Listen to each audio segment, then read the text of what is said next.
Ladies and gentlemen, boys and girls, welcome to Fun Time! No, I screwed that up. Fun Play Time! Oh, the name of the stream that I hate so much. Welcome everybody to the 4 p.m. Eastern Standard Time Sunday stream. I'm just going to call it something different every time. How about if I do that? Until you get it right. Yeah, I'm just going to go and always call says, it something different. I was going to actually name it the stream who shall not be named. It was so long it didn't really fit in the YouTube title. So then today I was thinking about naming it what's 3D printing, because it could be like, what's 3D printing, or what is 3D printing? So however you wanted to put the flair on it. But anyway, welcome. I think we're live. Just kidding. We're all being trolled. I think we're live, and I think everything is now finally functioning. Apologies for being late. First, my computer suddenly decided it wanted to be reboot right before we got into the StreamYard, and then we got that taken care of. And then Felipe had no audio, and then we got that taken care of. And then the mouse battery went dead in my trackball, so I had no mouse. Oh, I forgot I didn't. Oh yeah, you guys are unmuted, right? Yeah, you're unmuted. Okay. Probably. I thought I had unmuted, and now I'm thinking, I heard James. So our guest today is Felipe. Felipe, if you'd like to give everybody an intro and tell us, a little about yourself. Well, I think I didn't prepare myself for this, so I'm not exactly sure what I need to say, but I think I've been watching long enough to know there is no script, just go as we go, right? That's right. So I started 3D printing about 2 years ago, and it was right before MRF 2018, and I started seeing things for MRF. I was like, oh, I gotta go, but it was like 2 weeks from, I just bought the printer. I was like, I'll go next year. And then 2019 was the first year I went to MRF, and I met you, and I met James. I met, everybody else. And, just fall in love with the whole 3D printing. So when I started, it was just the CR10. And then I got the ANET A8 over there, which is no longer an ANET, or A8 is well, I put linear rails and all that, and then for Christmas I gave Gabriel a Ender 3, and then last month I had a project to do for work, so the work sponsor another printer, so I have another Ender 3 there. Oh, that's a terrible thing. Yeah, and right now I got all 4 of them printing. Doing printing, but yeah, and I talked with the folks here in Georgia, the Gwinnett Geeks. They are coordinated with the hospitals and some other volunteers.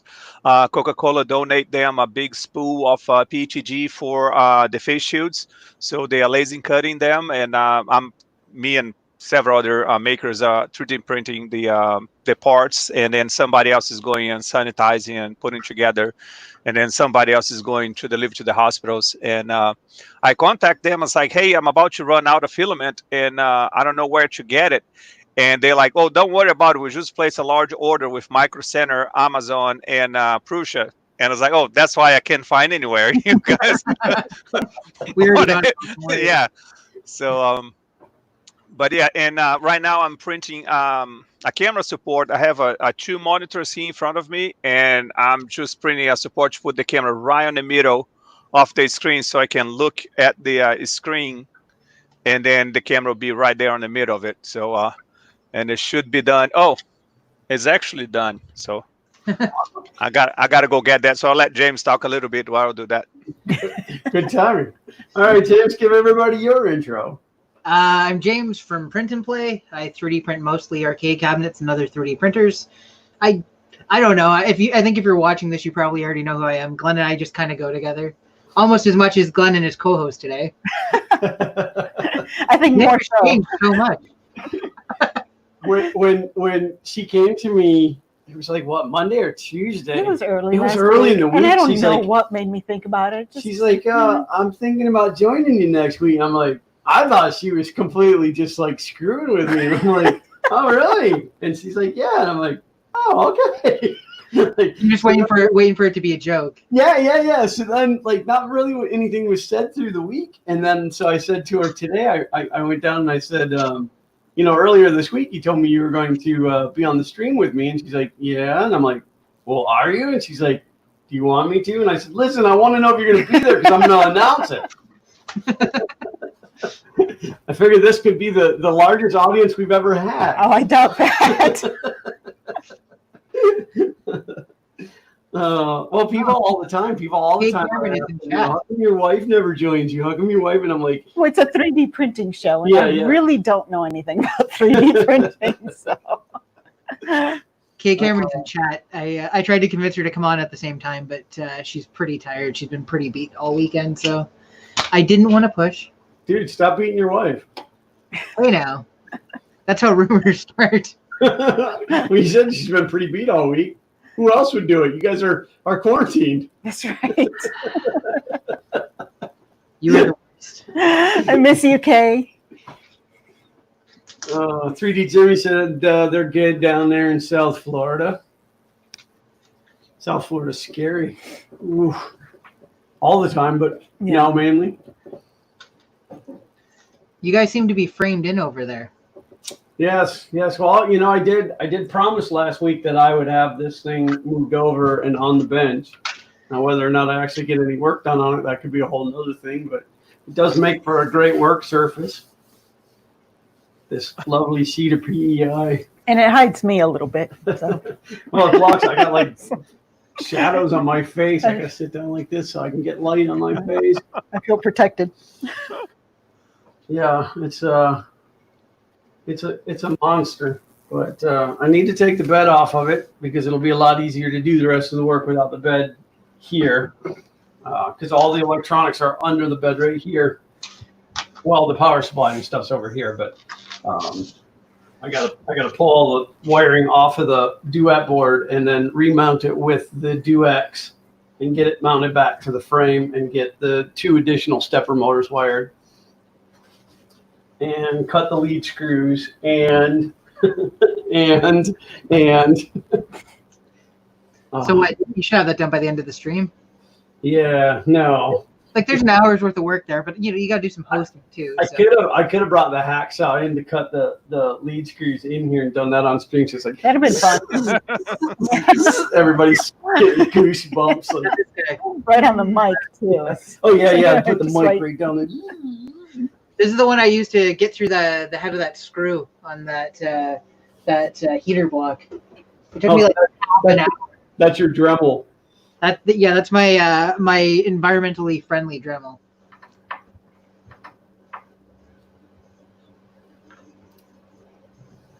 Claude 61821 said, "Oh hey, that looks like a proper printer right there."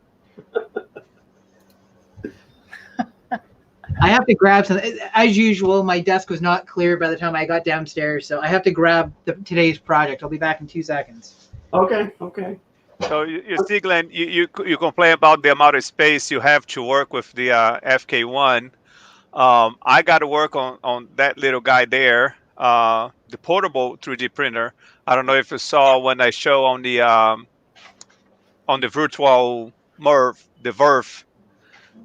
Did you see it? Oh no, Verf! I was down for the count that weekend because of Tooth. Yeah.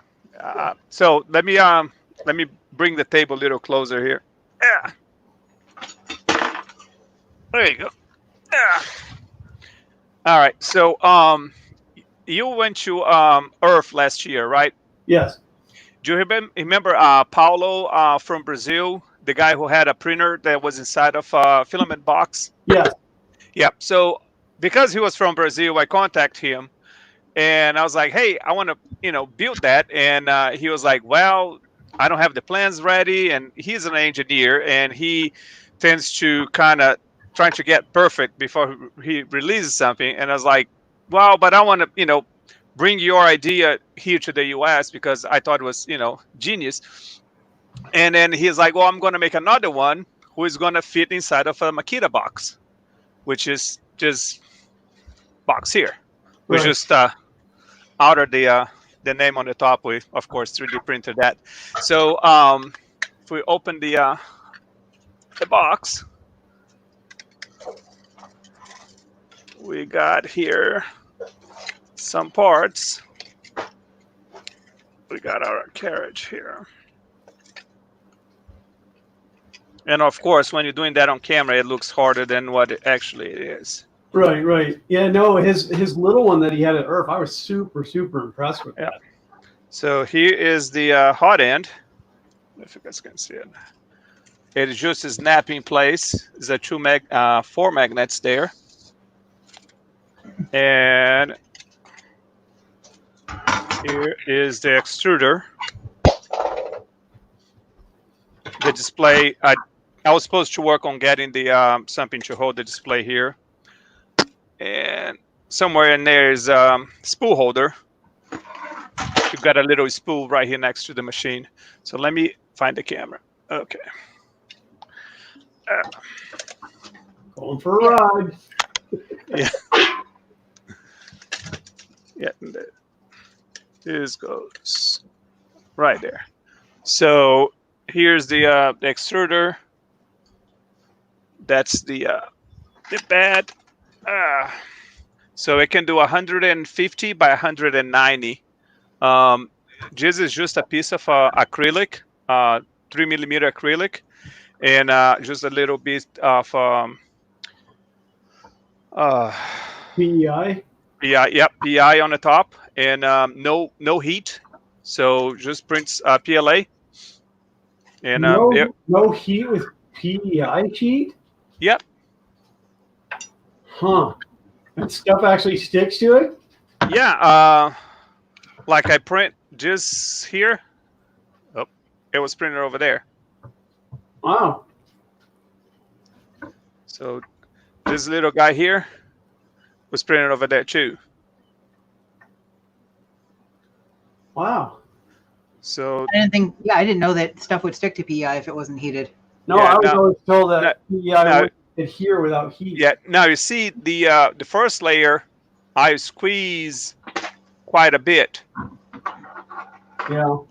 But it stays on it, and then when I finish, just pop right out. Now, Paulo tweaked his a little bit better, and he used a different extruder, and because I didn't pay attention to the instructions, even though it was in Portuguese, I guess that was the problem. But because he used some parts from an older CR10, or what I thought it was an older CR10. But the version that I have for the extruder, it was the 6, and what he used was the 5. So it's a little bit smaller. So I don't know if his dad is doing something with the heat, because his is a little more sharper than mine. So I put a fan on it, and it's still not cooling enough. But he's saying that he doesn't need heat and cooling. And I'm still debating on that. And since we didn't go to Murph, I didn't care about getting that tweaking to 100%. But that's what I need to work on. We didn't go to Murph? I didn't, but I wasn't gonna. Shalom said hi. Hi, Shalom. Wanted to be able to type in the chat or not, but Oh, I give you okay. that option. All right. Well, that's good. A good option.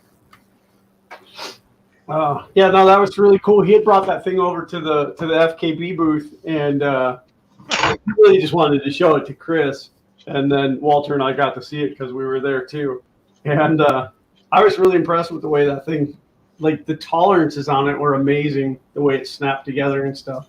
So now, later, so when we did the Verve thing, I invited him to participate at the same time slot. So he was talking about the project, how he started, and it was pretty cool because the economy in Brazil, it works different than here. Here, you go to a Micro Center, $250, you get the printer out of the door, and you start printing. Well, in Brazil, with the taxes to import and all the other stuff that goes there, it's it becomes more expensive to buy a printer. So I think he was selling like a CR, not a CRT, Ender 3 over there. It goes for over $1,000. What would be $1,000 here because taxes and stuff. So it's very expensive. So what he does is he build those things and he'll rent. He will actually take them on a motorcycle because gas is expensive there too. So he put on a motorcycle, then he'll deliver the printer, and then they can work on the project, and then he will come back a couple of days later and pick them up. Wow, that's pretty cool. Yeah. So is it, and the things we see in the U.S. is different. What James will see in Canada, and what Paulo will see back in Brazil is kind of interesting that we all get together to build something, but the vision and how they can acquire the parts and how much it will cost is completely different. Like for the amount of money you spend on the FK1, you can build a house in Brazil. So Sure. Well, it is the size of mine. I can sleep on it quite comfortably. I'm pretty sure that's accurate. you don't feel any cold in there, right? Mitch 3D Mitch was going to lay in here so we could take a picture of him, but I chickened out of having anybody like actually, even though Sanjay from E3D was like leaning in on inside it, of it, jerking on stuff, and everybody told me be very afraid when he's like pulling on stuff, but like you see, like the stuff we can have available here in the US, we can easily get a 20 by 20 aluminum extruder, right? Right. Over there, he had 15 by 15. You know how hard it was? Yeah, camera fell. You know how hard it was for me to get a 15 by 15 here? I can't believe I talked to that. It even costs more than the 20 by 20. Right, because it's an odd size. Yeah, and through the process, I was like, well, why you have the acrylic around the extruder, the 15 by 15, and that's how he was building there. And after I talked with him, like 6 months later, the message sink in, and he's like, "Oh, I'm doing the version 2 out of 20 by 20." I was like, "Well, that's what I said about 6 months ago." And do you want to backstage me for a minute while I fix this? Why? This is great. This is fun. All right, James. I made James go away. I mean, but yeah, turned off his own. I think it was entertaining. Nobody can even hear him now. But so, does he have plans to release the plans for that printer? Yes, I asked him, and he said yes. But now he's working on the version 2 because he didn't like the version 1. I know the struggle. And I think it'll be version 5 before he releases the plan. if no, I mean I totally understand that, because the design on this, I told everybody that I will release these plans when it's at a point where I feel somebody else can build one without then having to diagnose it. Like when I know that I can put this together and it's a printer, then I'll release it and people can do whatever they want with it. But I don't want to release it and say, well, it's 90% or even 99%. So I understand, but I mean, if that version is working, oh yeah, and he's just making revisions, then well, it does work. But there was some parts that was kind of hard to get it, and with the 1515 aluminum, it was some measurements there that I had to fight with it, and then on the back side here, and then I saw that like 1 week before Murph that I need to get a metal plate here. There's a metal plate that goes between the two columns, and he have a STL file to 3D print a piece, and then I use that to cut through the metal. So Sharpie, and then I was on the garage for a couple of days trying to make that piece look like belongs there. But Yeah, it was a lot of fun. I started the whole thing back in Thanksgiving, and then I start getting the parts by Christmas, and the whole January and February I was working a couple hours a day to build that. Cool. And then the fun is after you get out that working, then you got to feed on that box. Right, of course. I'm bringing James back here. His camera stopped moving, so. Did it? Are you ready to join us, James? Sure, why not? Okay. This is the view you get. I'm so happy I didn't clear my desk. Well, I don't know if you caught it last week when I was playing with the overhead cam. Like, I only keep as much as the camera sees clean. Yeah. Everything else is trash. Like that's pretty everything. much what it looks like. Yeah. Yeah. I've been overhauling my whole desk area. There's a bookshelf here that I got rid of. I'm looking for a small shelving unit. Oh, you can't see anything I'm gesturing to. Yeah, over this way. Yeah, that shelf right there. Yeah. Anyways, I had a bookshelf next to where I sit, and it didn't really make sense to have it there. So I'm looking for a small shelving unit that has like a desk height top on it, but isn't too deep, so I can put my soldering iron stuff on it. But yeah, space is at a premium. I didn't really, when we were looking at houses, I didn't really plan for trying to run a YouTube channel. Right. I just wanted a wall. Yeah. What? You would now. If you went looking for a new house, you'd be like, oh, this would be great studio space. Kane and I've discussed that, let's say 5-year plan.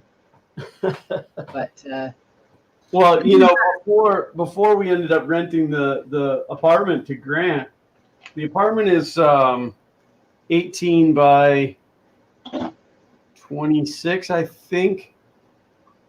I can't remember. It's been a long time since I measured it, but when Grisella's mom moved out of here and then it was sitting empty, I talked about moving the studio space out there, which would be awesome for sound. You wouldn't pick up any noise, but I would then have had to move all the 3D printers out there, and then they wouldn't have been here, and it just seemed like a nightmare to me. So I didn't do it, and then instead we rented the space to Grant, which is good because that's monthly income. Yeah, and he's a good tenant. And he is fun to have around. I like him around. Yeah.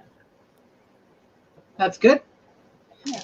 I gotta remember that you guys can't see me while I'm working on stuff because I'm sitting here nodding and not saying anything. Like, yeah. Just nod with your hands. The problem with the mouse is the aluminum bed. The bed of the printer is blocking the mouse signal.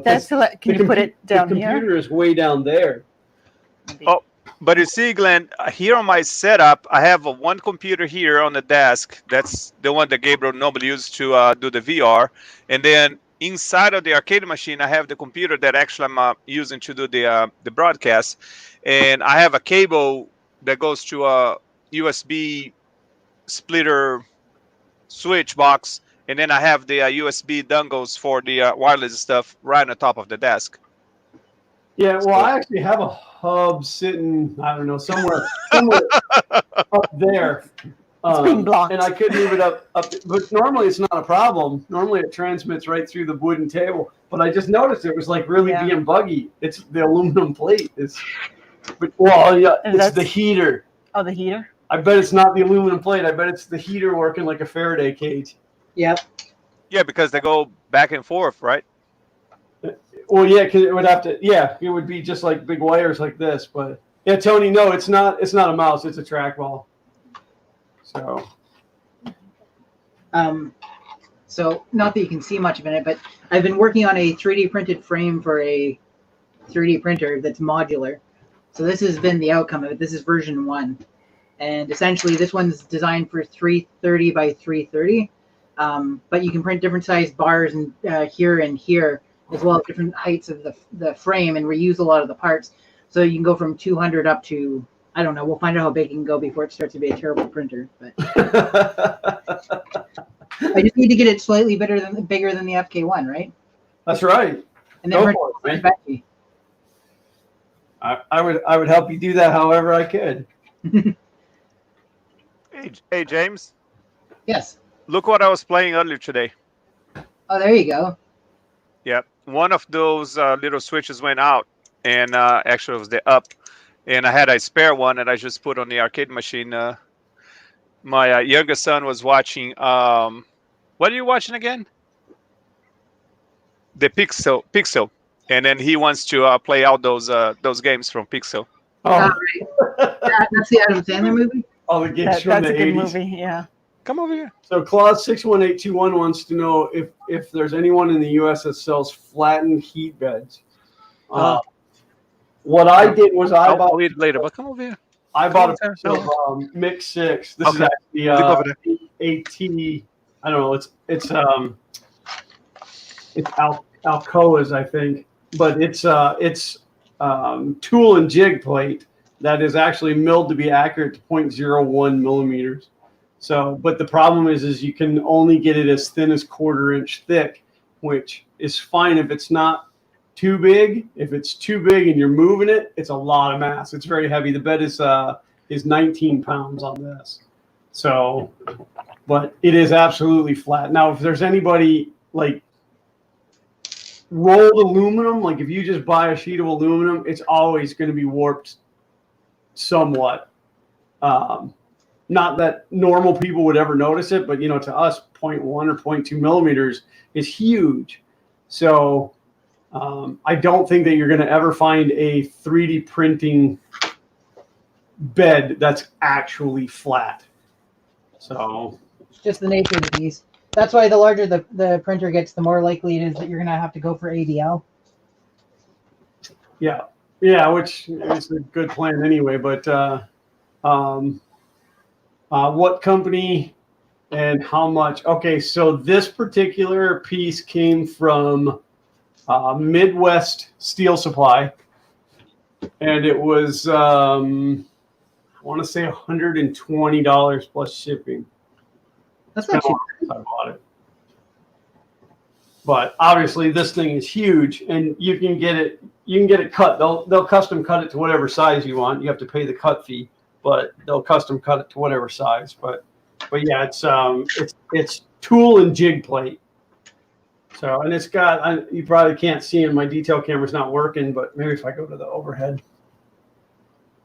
Yeah, you can kind of see the focus is kicking in and out, but you can see the milling marks on here, but it's perfectly smooth. You can't feel those marks, but that's just from the milling head running across this. And you can get this thing in like widths of, I think it's available 6 feet wide and 20 feet long. One sheet, which would be amazing, but it would also be really heavy. So The bed's stationary, or the bed is not stationary? I don't remember which path. Like, I know that it doesn't move back and forth, but up and down, or does the no, move up and down? bed does not move at all. Thanks to some guy that was like, what about the weight of your print? And I'm like, well, that's just stupid. Who ever thought of that? Thanks to a really smart guy.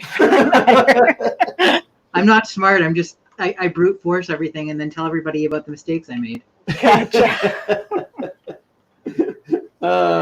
Yeah, James was like, so how big's the bed? And I'm like, it's 400 by 1200. And he's like, how much does the bed weigh? And I'm like, 19 pounds. And he goes, well, how about the print you're putting on it? And I'm like, oh, I didn't think about that.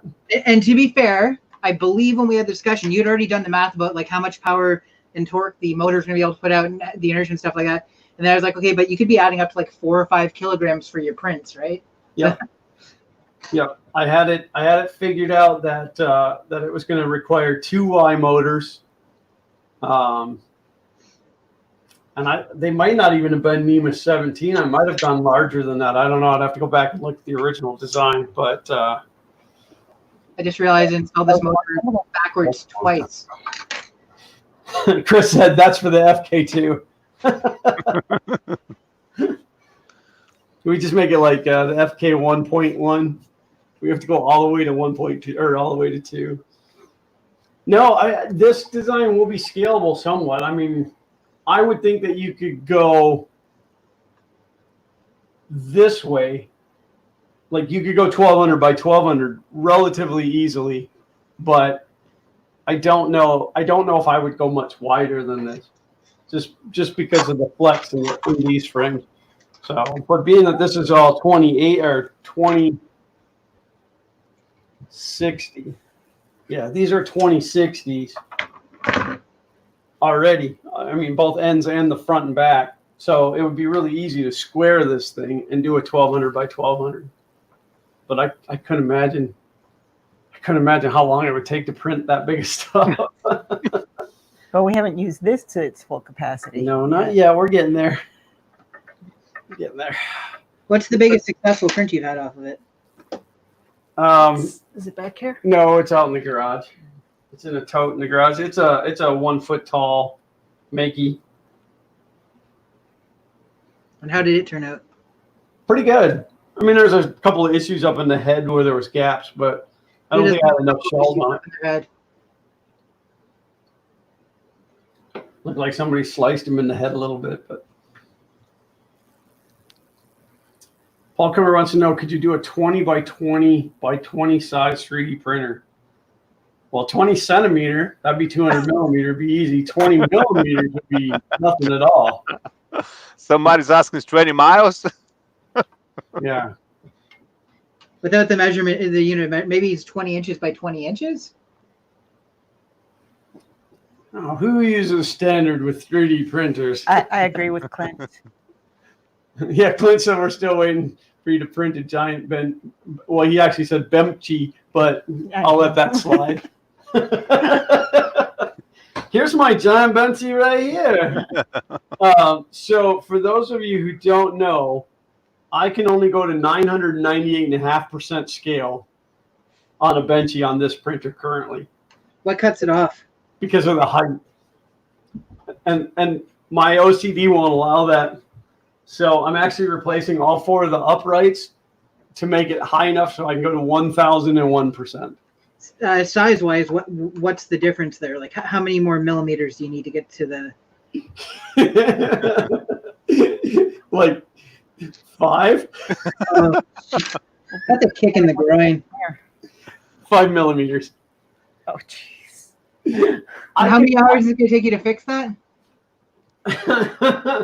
All right, so here's the thing, and I have to pull the CAD file back up, but there's safety margin rolled into all of this. It doesn't actually only print up to 475 millimeters. I have the software stops set at 475 millimeter. I can probably get it to 480 and be able to do 1,000%. So just download a smaller Benchy and scale it to 1,000. No, that's cheating. Scale the X and Y to 102 or 1,002, and then the 998 is fine. No, it has to be even all the way around.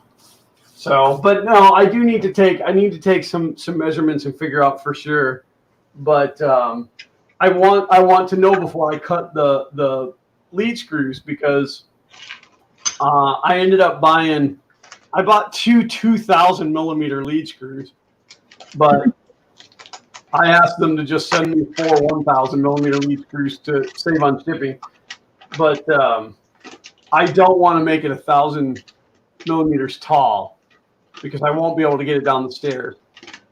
The way that I take it down now, I wouldn't be able to make the turn at the bottom of the stairs. So I can only go as tall as the lead screws are now, which they stick out a good probably 120 extra millimeters, maybe even a little bit more, maybe 150 millimeters. So I can increase it by 150 millimeters, but I don't know. I think if I just take the print capability to 500 millimeter tall, that's a good number and a number that I could live with. I mean, are you ever going to have a practical reason to use the entire size of that, or is it going to be mostly novelty stuff? No, purely novelty. Yeah. Hey, so, there's nothing wrong with it. When I designed the printer originally, I'd actually only designed it with like a 120 millimeter height. I designed it to not be 300 millimeter. I think is where I went. 300 millimeters height was all the height that I wanted, because the idea was you could lay everything down. Then I realized that's dumb. Some stuff you can't print it laying down.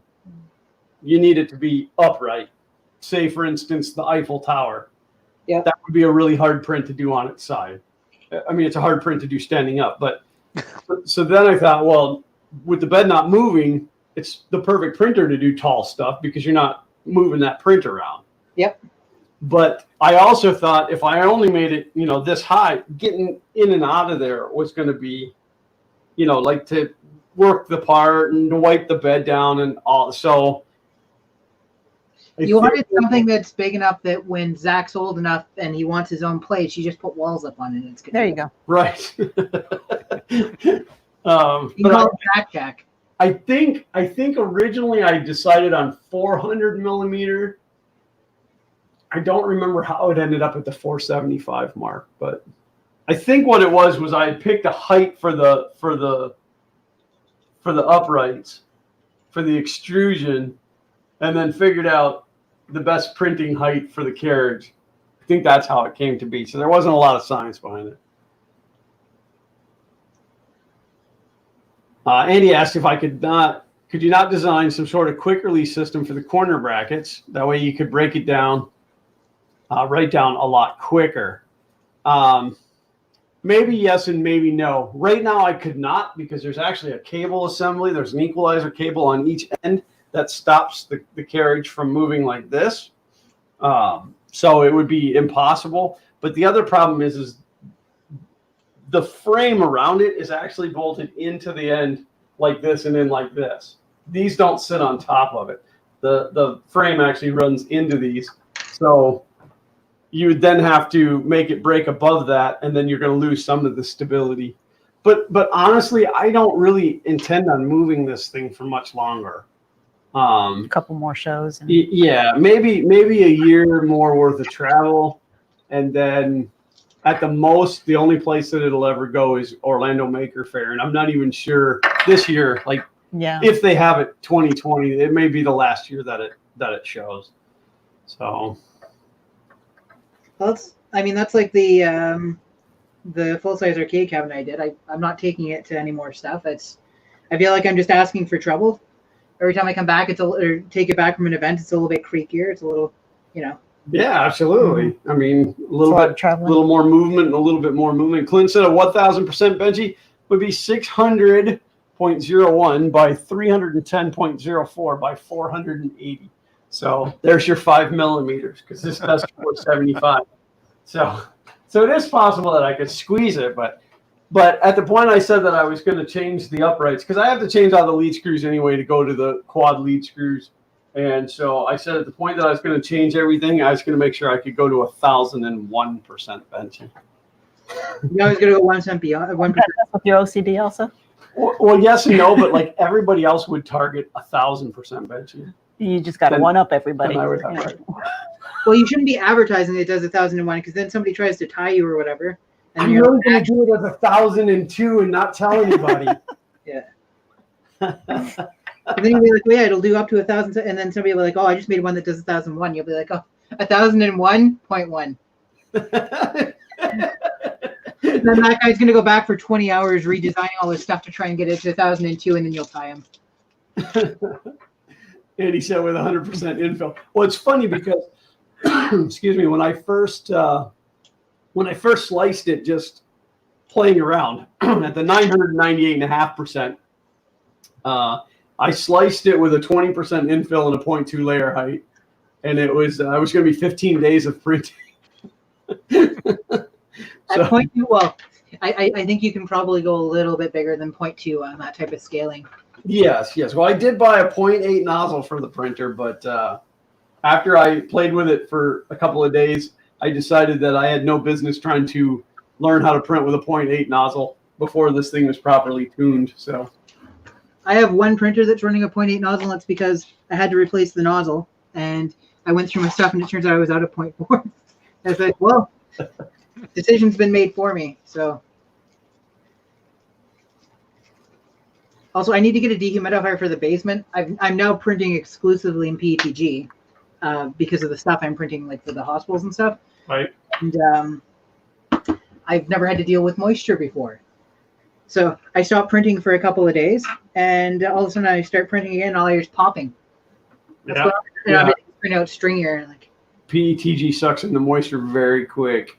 Yeah, I like obviously nothing compared to nylon, but right. Oh yeah, nylon. If it's dry in the bag, as soon as you cut the bag, it's wet. Yeah. I think all you have to do is think about cutting it, and that's the end of that. Yeah. Well, everybody always says nylon even in the bag is wet, but that's not really true. It's perfectly dry in the bag. It's as soon as you snip the bag, boom, wet. That section of air in is actually just the moisture getting drawn to the Bennett said his PETG is fine after 9 months. So honestly, Bennett, now be honest. When you open up a brand new roll of PETG, you don't see a difference in it than the roll that you had just prior used for however long? Because I can when they're sitting out, because I never ever leave filament out. So when they sit out like this, and then as soon as I get to break into a fresh roll, I can tell a difference. So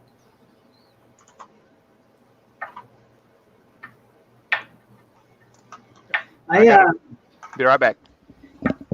obviously not a sponsor or anything like that, but I'm loving this. I've got the Strong Hero blue translucent PETG, and I love the way it prints in terms of the color and stuff. I don't think I've ever tried their stuff. I try not to try too many new brands of filament because I have my favorites, and then I'm always afraid I'm gonna find another favorite. Not a sponsor. Not a sponsor. Well, technically, the show doesn't have any sponsors. Hint, hint. Somebody out there. Hey, we're ready to sell out. I'm ready to sell out every morning that I wake up. Now, personally, I have a lot of sponsors. I mean, not like me, but this particular project right here has a lot of sponsors. A lot of really great people.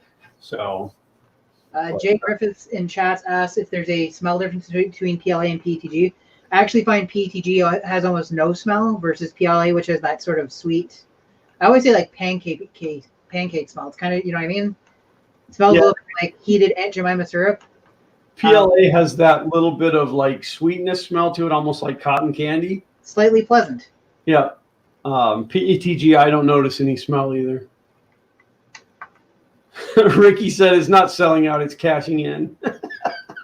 See, he gets it. Hey, Glenn, I was looking at this group on Facebook talking about filament deals, and I saw this company out of Miami. It called GST 3D, and they're saying that they're doing the filament here in the U.S. Have you ever heard about them? Is that those kids that? It's possible. He's like, I got a box from them somewhere in there. Well, I don't know if it was them per se, but somebody that I know was down in Miami and met a manufacturer down there, and they sent me a roll, but it's around here somewhere. I'm really bad at keeping track of stuff like that, but and then I know that there was another company down there as well, but I heard that they may have closed up shop. I mean, right now on their website, they are saying it's a PLA Plus for $16.99. So it seems like a pretty good deal. Yeah, I don't know. I have so much. I have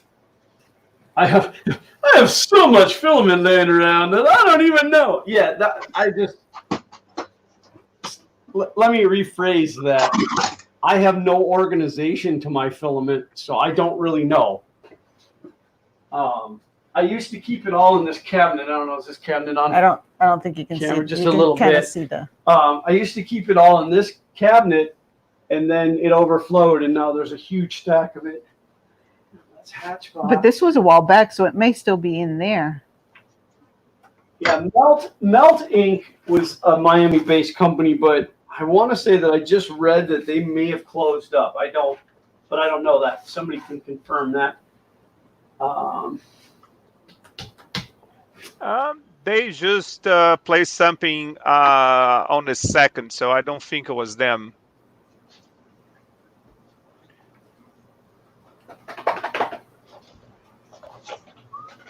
And then I'm going to end up Oh, that's gonna topple over. Yeah, if I lift this up, can you grab Yeah. the box out of there? Let it topple over. I can't be the only one to have something fall during this stream. I don't even know what we're talking about. I'm assuming it's a big pile of filament. There's a big pile of filament. Yeah, okay, so the one that I have, Yeah, the one that I have is from, let me verify that this is You here. know, it's upside down, so. Well, no, that's okay.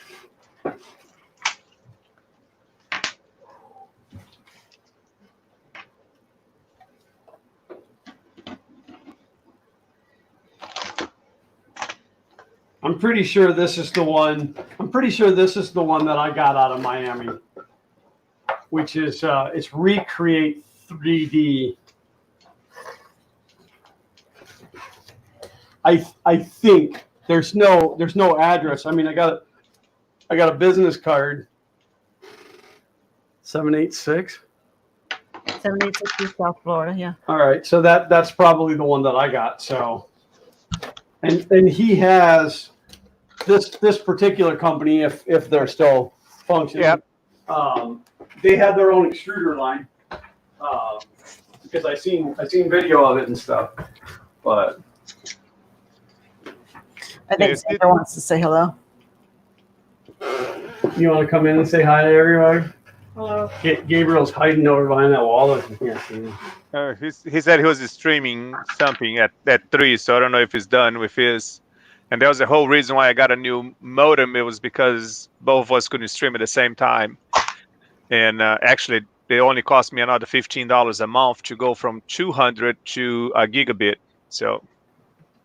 Oh, lucky you. The That's fastest I get where I am is 400, although it's been plenty. Let's see. So I don't know if he's streaming right now. Let me check the speed. Well, I got a 300 right now that download. Yeah, but my upload was horrible. It was only 5. Here. Oh, yeah. Dress it. Yeah, I average like at the computer about 600 down, and I get 40 up, which I'm only supposed to get 40 up. But now, since Xander is there on a spotlight, we can now ask him what happened to Thursdays, right? No, I'm serious. You know, Daniel, my younger son, is a big fan, and it was a Thursday night thing for us to sit down and pull up the Xander video and watch as a family and say, "Hey, are we gonna print this?" And you know, it motivates the younger generation to be doing stuff. I tried to explain to Xander that people wanted to see that. And, like, I don't know, he just didn't believe it. And then he did finally decide we were going to do it again. We did start up the second season for a little bit, but then life got a little bit busy with him playing football and Zach playing baseball. You had issues with the printer for a while. So, too, and then all of our printers had broken at one time. I'm sure nobody out there understands that. Yeah, I certainly don't have like 5 out of 7 offline. I think they get to. Oh no. Damn, Xander, did you kick him out? He's completely gone. Like, he's not even in the green room. He's just gone. So maybe he'll come back. He did say they were having some rough weather up there, but but no, a lot of it was a scheduling issue. And then one printer went down, and that night it said to the other printers, "Hey, I'm getting a break. Why don't you guys do it too?" And they're like, "Yeah." And then they all just and then it just kind of fizzled out again. So, but we do have a couple of prints ready to do more episodes, but it's always hard to pick the print. Holy crap. Picking and he's wearing a Zelda shirt. Yeah, so that's something that I print with my my younger son. There's a switch here somewhere. There you go. James is back. Why'd you kick me, Glenn? That is so cool. That's pretty cool. So then I got this. That one is done. Now the funny thing is, on the original plans, they're supposed to have the pieces attached with screws, and I was like, no. Can we do a sponsor? Oh, you can always talk about 3D glue. I mean, Here is a one cut here and another cut here. So there are 6 pieces, and the 3 pieces is glued together, and the blue pieces is also glued to the white piece. I just didn't glue the 2 halves because if I have to repair the electronics, then I'm screwed. Yeah.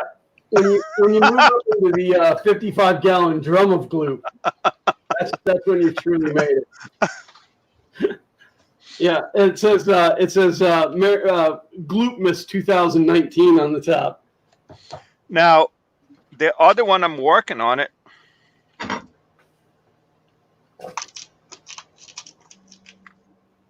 Oh, that's pretty cool. Now, that's cool. what filament is the white filament?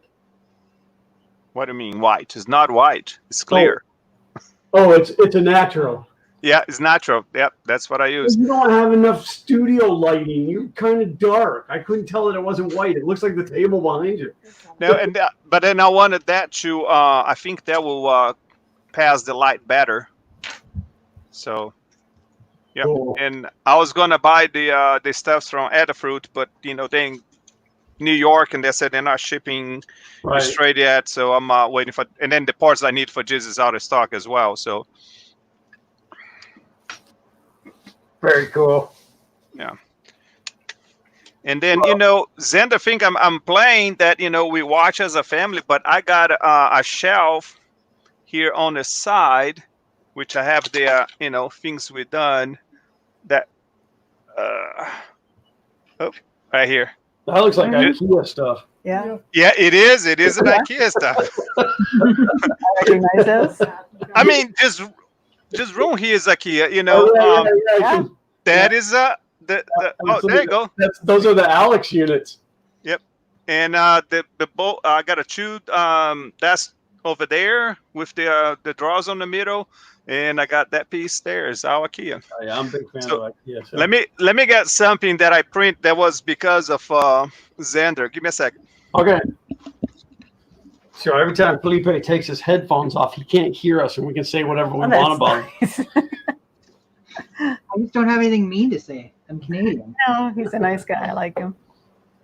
Don't say that when he comes back on. Oh, look how much younger he is. Yeah, Oh, wow.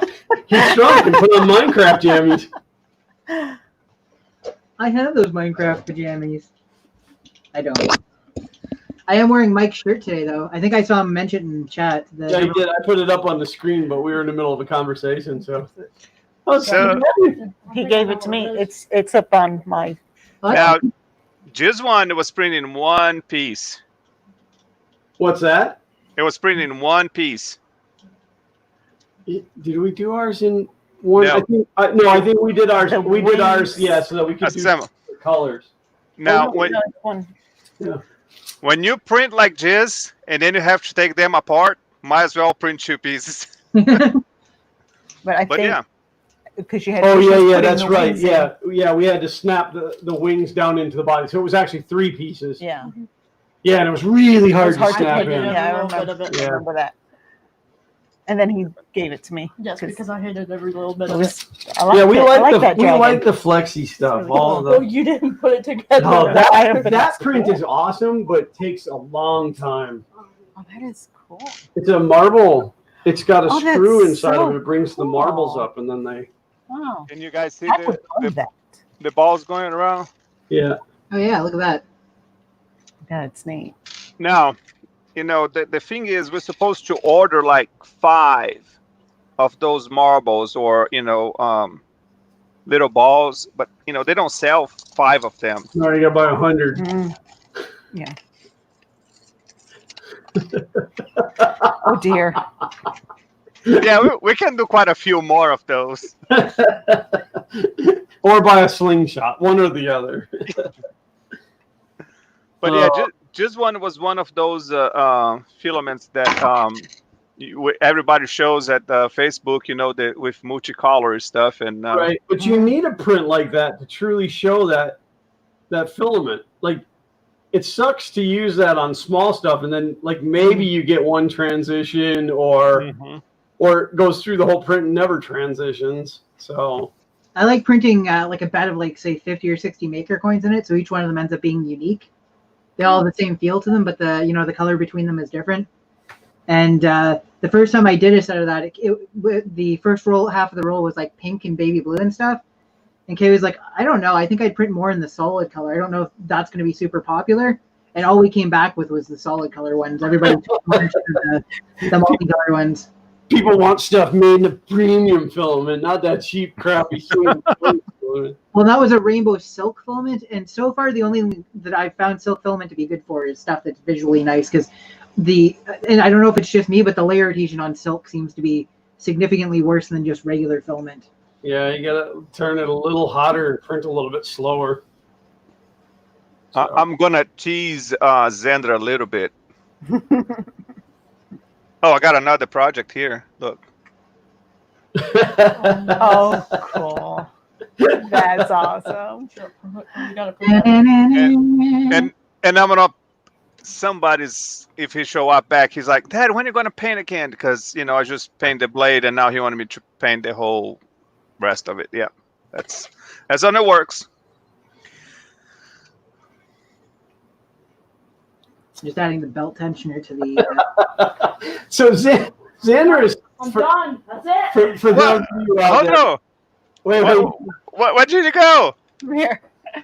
That's even worse. No! Hold on. Well, one part of that is useless without the other part of it. No, but the whole thing is we use as a support for the VR in our arcade machine. Well, that makes sense. I mean, it's still video games and it's run off of a computer. And it used to be a TARDIS. I just took the pieces out of it to make the arcade machine. Yeah. I am planning to switch the full-size arcade cabinet over to a like an Intel NUC or something like that. I like the Raspberry Pi for how easy it is to set up and stuff like that, but there is increased latency in their setup, and it's pretty widely acknowledged. Well, they just released RetroPie for the Pi 4. Oh, did they finally release it? Yeah, just a couple of days ago. I was gonna say I was talking to Tanner about it. Ricky, Tanner 3D. I guess about a week ago, and they hadn't released it yet. But there was like instructions on putting the nightly build or whatever on it, I think. Oh yeah, no, it released just a couple of days ago. Yeah, ETA Prime is one of the guys I watch a lot. He does a lot of reviews on the arcades and video games and RetroPie and different single board computers. And he was playing with the version that from RetroPie with the Pi 4, and I just picked up one today to test it on the arcade machine. My arcade machine is running on the Pi, so. Gotcha. No, Ricky said it's the beta. They released the beta. Guess I should have read closer. That's okay. You're only human. So yeah, all of this quarantine stuff that's going on. I quit shaving. Can you see my awesome beard? Your fuzz. Yeah, this is like this is a month or so worth of not shaving, which is driving me crazy. But what's really driving me crazy is this. And he won't let us cut it. He won't. Yeah, he won't let me cut his hair because he's afraid that I'm going to cut. Well, he nicked his ear one year. Yeah, when he was a baby, he was like wee little. What is he, like 2? Yeah, I nicked his ear with the trimmer, and then he doesn't want me. All right, so we out at well, I'm getting out of the house to work, but the kids are not, and Gabriel's hair was getting too long, and Daniel too. But you just saw what happened with Daniel when he walked in here. How long was his hair, right? Yeah. It was number 4. Yeah. So that's what I did to Zach yesterday. Okay, I used the number 8 on Zach yesterday just to get rid of the bulk of it and not make him look like I buzzed his hair. I mean, we even tried bribing him, and yeah, he's. Now I'll tell you what, to play on a VR is way easier with the short hair. Look at that! Oh. But the problem is he doesn't have a VR. He's still saving his money. So I told him that maybe he should. But he should auction off his haircut. At us $15 for a cut, it's up pretty quick. Well, no, I'm thinking we could auction off. Like, high bidder gets to pick how his hair gets cut. Oh, I'm on. And then he can earn some money to buy his VR headset. Seems fair to me. What's that? I said that seems fair to me. Yeah, well, and it could be fun. I mean, people Now- have to be creative, though. They can't just be like, Right. here's some It's gotta be money, something fun. shave his Yeah. head. And there's you know. got to be a time limit as to how long he has to keep it that way. I'm like, you I'm know? thinking like, Oh, okay. Bert and Ernie I gotta from keep my Sesame hair Street, this where it's way. just like the fluff on just the top. Like if there's a fluff, then you can't shave the fluff off until, This was a Mike wants to know how much for an ear cut. Yeah. Oh, ear cuts are free. What? that could just happen at any time. We don't. Keep the hair. He can be the new Chris Riley. Mm. Pull it back into a ponytail. Do a Well, I said man if it bun. was long Oh, enough, I'd God. want to donate it, but Yeah, Priscilla measured his hair yesterday or the day gotta be before to see 12 if it was inches long or- enough to no, donate not- to Wigs for Kids. Not quite. No, not quite No. long enough. So we felt that said, we're going to get Zenda back on Thursday.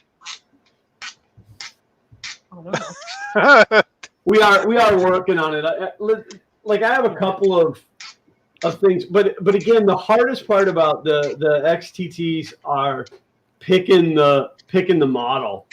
So I thought about doing like a forum on our website where people could go and make model suggestions that they would like to see, but it's got to be. Doable. Is that like a book holder? No, it's a Nintendo Switch. Oh yeah, we don't have anything fancy like a Nintendo Switch. Well, but I use for my phone too. book holder. Yeah. Yeah, or decorative plates. If you have Yeah, your plates the from the plates. Franklin Mint. Yeah, and then it's a 3-piece, and you just put a piece of filament between them to make the hinge it, and it's foldable. Neat. Neat. Yeah, I mean the thing is like. Do you think I like? When I say to him, go out and pick, 3 items that we can do for the next 3 Xander's Thing Thursdays, he only will ever go to Thingiverse. Which to go to Thingiverse and pick 3 items, that's like a week. It takes at least a week to get the page to load. Well, we don't have Yep. Well, they got a lot better in the past 2 weeks, I think. Yeah, it's been hit or miss. I was moving through it the other day until it got to the point where I actually clicked in on the model. Then it took forever. Hold on, I haven't synced the printers at the right time, so I gotta be there. I'll be right back. Okay. Oh, great. Now we can talk bad about him. You didn't know. I just stole your joke. See how that works? Yep. Mr. Wakaki says, "Is it nap time?" It's always nap time. Yeah. Ooh. I could always use a nap. My company is going back to work tomorrow, so all of the employees will be back in the office. When I say all the employees, I mean minus me. You weren't in the office to begin with, though, right? No, but Monday's our meeting day, but I still have no intentions of heading into public yet. So Oh, that's really neat. Yeah.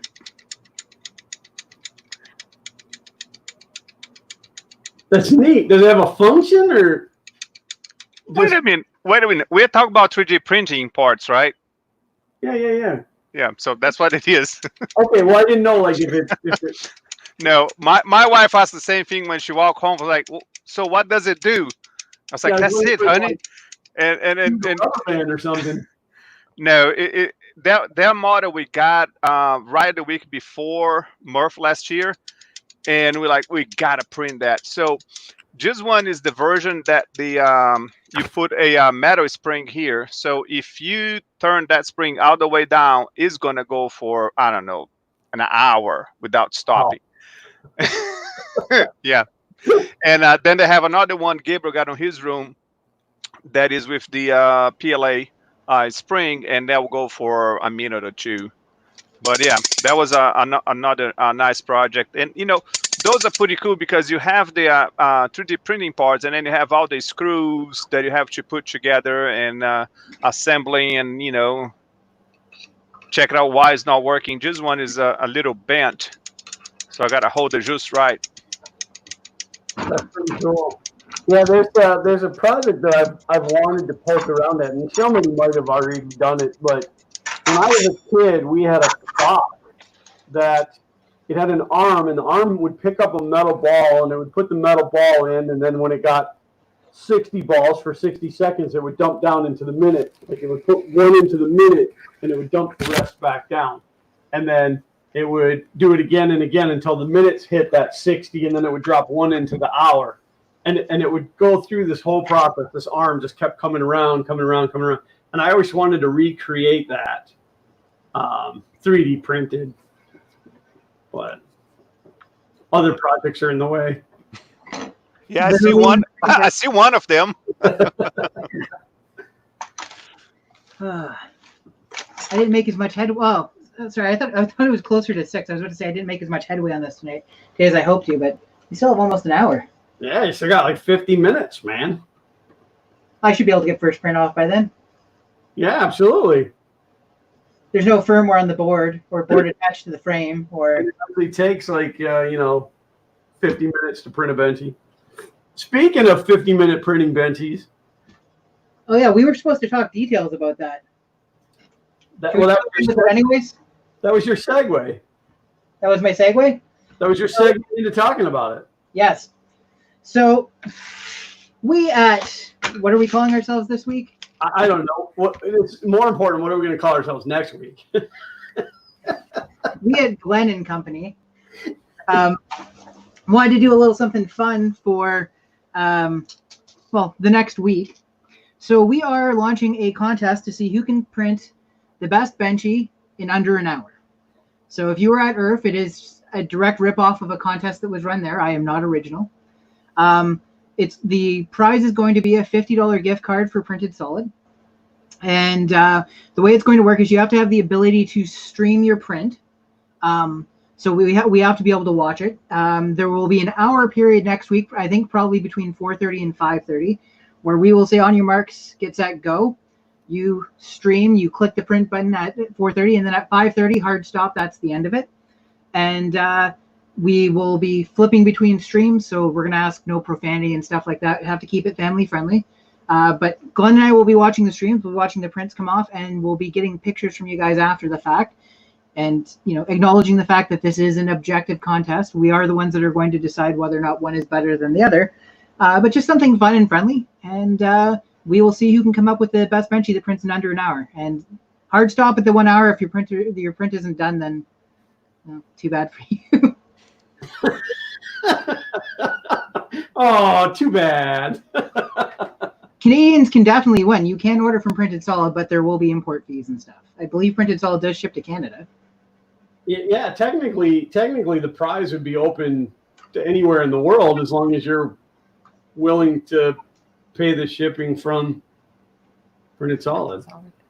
I'm pretty sure they do global shipping. Dave was usually in here, but So that, otherwise, if you don't live in the U.S. and you win, I will gladly buy the $50 card from you for $20. Oh my God. Not right. Well, they would still win $20. That's still a pretty good prize. I'm going to mute my mic for a sec. I have to run my drill, and I don't want to be annoying. Chris Gorkagi said that he does not do global shipping. Oh. Martin also said the same. Yeah. No shipping to Iceland. Yeah, the problem is that the shipping is not the shipping, but it's the fees that you got to pay on the other country. Well, and the amount of paperwork. It's ridiculous, the amount of paperwork you have to do to ship stuff. Couple years back, you remember Wolfo House? Not Wolfo House, Wolfo Camera. The camera, Reed's camera. Oh, yeah. So it was, early 2000s, and there was one open up right close to where I was living, and I went there and I bought a digital camera. It was, back in the day, it was a big deal, and I bought one. It was like $50 because it was on sale, because it was special from opening, and I put on a box, put the receipt on inside of the box, and I shipped it to Brazil to a friend of mine, good friend of mine.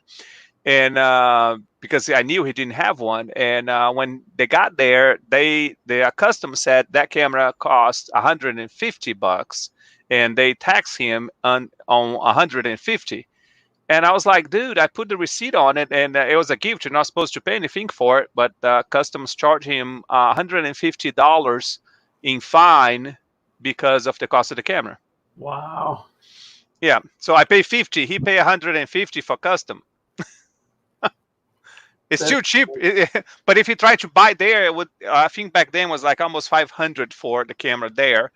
But that's the whole thing. Some countries, the custom, they don't look at the receipt that you put on a box. They go to whatever they think is the right price for. Yeah. So I remember Paulo was talking that he had a conversation with Prussia, and he's like, yeah, Brazil is very hard to sell over there because of all the custom fees and all that stuff.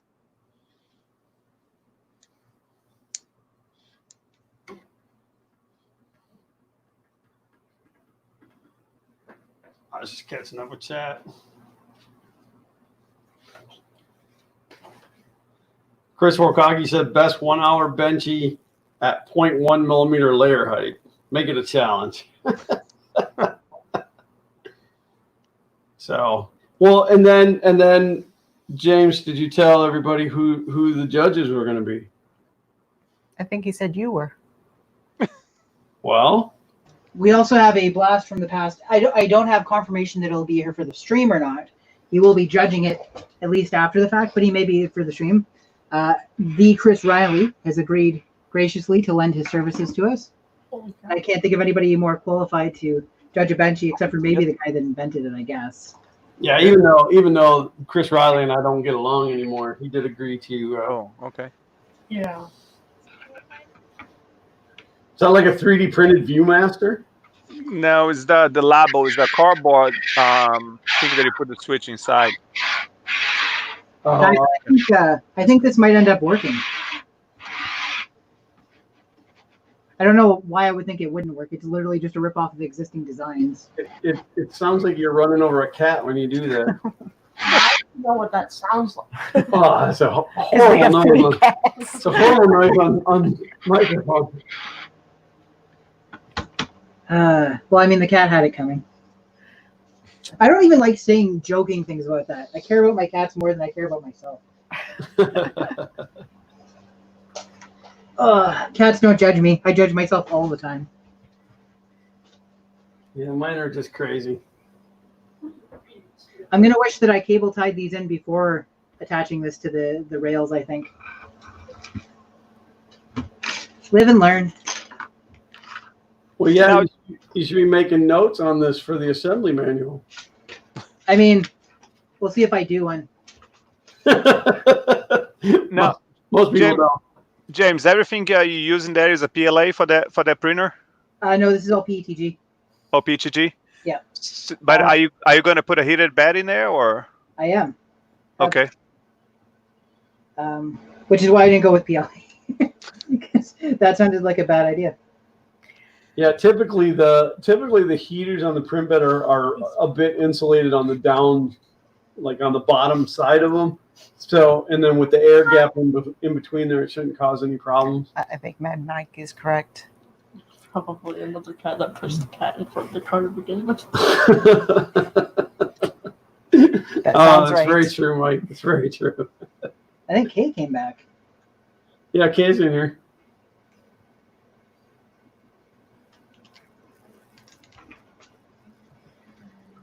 I hope to get the first print off of this guy this week. And then I'm going to print the smaller versions of the parts and do. Do you remember the first 3D printed printer I did for? I guess that was Earth year before last. Yes. I think that was when I stayed with you and Walter and Ron. Oh, in the creepy house. Yes, yes, with the owners coming downstairs. I'm The gonna. dude was living in the Oh, basement. that was creepy, but The house was creepy. It was. I mean, and then James is gone. Stephen the Late Speed wants to know: is that your wife? No, that was Xander. He just has long hair now. Yes, that is my wife. You're gone again, James. I know. I keep hitting F5 on the keyboard when I reach over to get cable ties. I forget where. Oh, creepy house. Anyways, so that printer there, I'm gonna tear it down and rebuild it with this frame if this frame ends up working out better, because it's that one was printed out of PLA and it's starting to show its age a little bit. Yeah, the shag carpet in that house was so thick you needed a pith helmet and a machete to get through there. And then there was that bathroom, and the door looked out. There was a bathroom on the second floor, and when you sat on the toilet, there was a door right across from it that opened to the front balcony. And you could open the door, and the road was out there, and you could just be doing your business while people were driving by. I don't know if I told you guys, because I ended up with that room that had the bathroom directly across from it. There was I'm assuming like from somebody with diabetes, but there was a hypodermic needle sitting on the floor in there when I went in. Oh, nice! I didn't even know that. I was like, I'm glad I didn't step on that. Steven said, "Whoa, Glenn, punching above your weight class. Is she blind? No. It did cost me a lot of money to get her to marry me." No, that's not true. I said I didn't give her a choice. He makes me laugh. When Priscilla and I met, like way early on, she said to me, "I don't want a serious relationship," and I said, No, I still don't want a serious I said that's fine. Like she had a choice. Like there's ever been anything serious about Glenn? No, that's you've got it, James. That's exactly right. Yep. Well, that's because I'm a funny Makes guy. myself laugh. You can't laugh at yourself. Who can you laugh at? I mean, besides everybody else on the planet. You gotta do something to pass the time. Yes. I don't. Oh, you've only ever seen my hand. Yeah, normally, That's just her funny, arm comes in right. from the side. So this is only the second live stream you've ever done with me. Yeah, the first one was early. The first one was in DC after the first Earth. right. So And I just a got year and a on half for ago, maybe a yeah, half hour. we were in the hotel room. That's the one where Xander put the Prussia shirt on backwards, but he like had it over his head so that That was Joe's face was there, and I interviewed Joseph Prussia on the live stream. That was hilarious. Yeah, That's clever. Glenn was a mail order husband. Well, I hope you laugh at me every week. I'm a funny guy. He's hilarious. He's the funny king. Yeah, you guys should hear when I can tell off-color humor.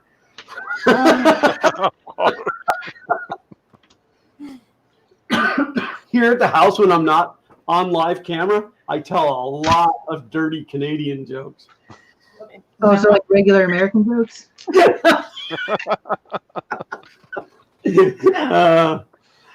I lost all my mini cable ties. I had a bundle of them. It's almost like I have zero organizational skills. Here, I got some right here. You can have. Oh, sweet. Can you deliver them? Here. I'm looking across the border. Just take a couple and then. Send the rest back. I don't know where they went. I'm my own worst enemy. Oh yeah, when it comes to organization, I'm terrible about it. But we have a very cluttered household, and I'm not sure how it got there. Just like stuff just piled up and piled up and piled up, and not to the point where people would think we were hoarders. People think I'm a hoarder, but Yeah. I was gonna say I blame you. You know, I'm a collector. I'm not a hoarder. But I came up with this idea. I said, you know what we're going to do is we're going to write down on a paper the name of every room in the house, and then we're going to put it in a hat. And then like once a week, we're just going to draw out a room, and all four of us are going to go to that room and declutter it. That way, like when it comes to my stuff, I can't be like, well, I need this, because there'll be three other people going, no, you don't. And then we can get rid of some stuff out of the house. Well, I made this announcement. I planted this idea, and Priscilla was like, yeah, and the kids were like, no. And so Zach took it upon himself to go to his toy room and start to clean because he doesn't want me getting in there. So he's been in organizing his toy room, and I mean, if you guys could see that room, it is a disaster. So for him to get in there by himself and take that initiative was pretty awesome. But he doesn't like anything to be thrown out. He doesn't like anything to be given away. Oh no! I mean, even if he hasn't played with it in years. Yeah, most of his toys came from Xander. Xander was a very spoiled child. Not that he isn't still, but yeah. So like, there's just a whole room of stuff that's like, some of it's not age appropriate anymore. I mean, some of it's like not baby toys, but younger, but definitely younger, like toddler age. But he doesn't want to get rid of anything. So anytime that we clean his stuff out, we have to do it when he's at school. Yeah. Which, unfortunately, right now he's not at school. Exactly. He's at school here. Oh, I get to wear the crown. This makes me hot and sweaty, though. Yeah, Poppy Ron was in here, but I haven't seen Uncle Ron. I don't see much Uncle Ron anymore now that he's dating. So. Good for him. But yeah, so Priscilla took some time last week and cleaned out all of her like arts and crafts area, and well, I guess I was 2 garbage bags full. 2 weeks ago. Yeah, because three because I took a load of stuff to the dump a week ago yesterday. The kids aren't the only ones that are spoiled in this house. No, I like stuff. You know, my theory is if you need something more than twice, you need to own one. You know, there's been 2 times in your life where you're like, I needed that, and then you come up on, and then you're like, I need that. You just go buy it. Sometimes it's usually like I come up on the first time, and I'm like, yeah, no, I just go buy it. Yeah, my wife was talking about taking a day off and go clean up the garage, and I still don't understand what she's talking about. But Oh, we won't even talk about my garage. she was like, I bet you something there that's been there for 15 years and you haven't used. I was like, I don't think so. But she wanted to clean the garage. I say, okay, well. So Uncle Ron is dating by phone. Yeah, probably Ron said they're dating by phone in New York.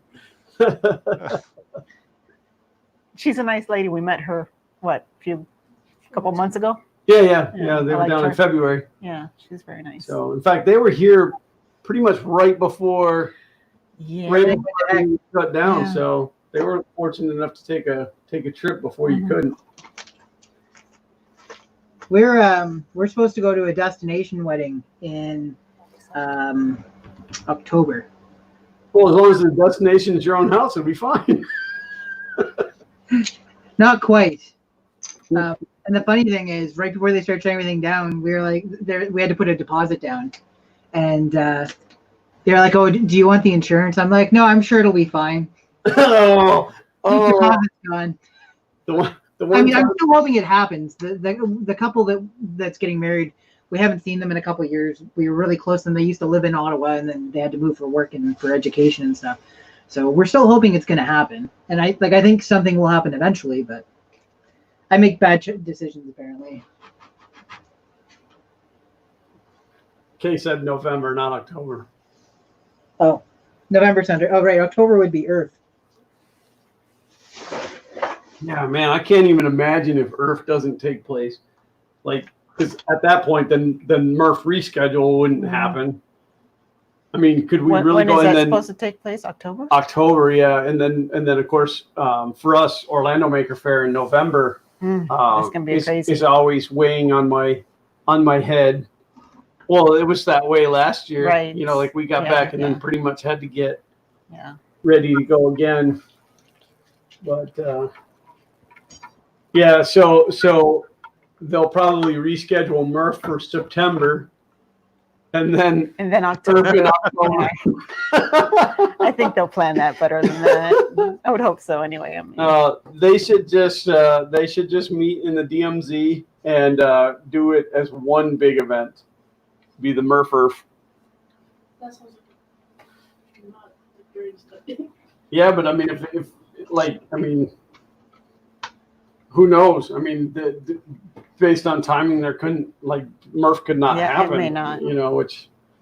So. Yeah, the thing, if they're too close, I'm only going to be able to do one or the other. Actually, I think at this point, It'll be one of the year. I think we've kind of already crossed that Mhm. threshold. We crossed the threshold about the same time they said we're postponed. To be honest, the year that they were only a few months apart, when it was Murph was March and Earth was in June, that was too close together. I didn't realize it at the time, but after having come back, I was like burnt out. I'm like, I don't know if I'll go to any more of these. And then, like, a couple months go by and you're can't wait for the next one. But I just got over what do you call the convention sickness?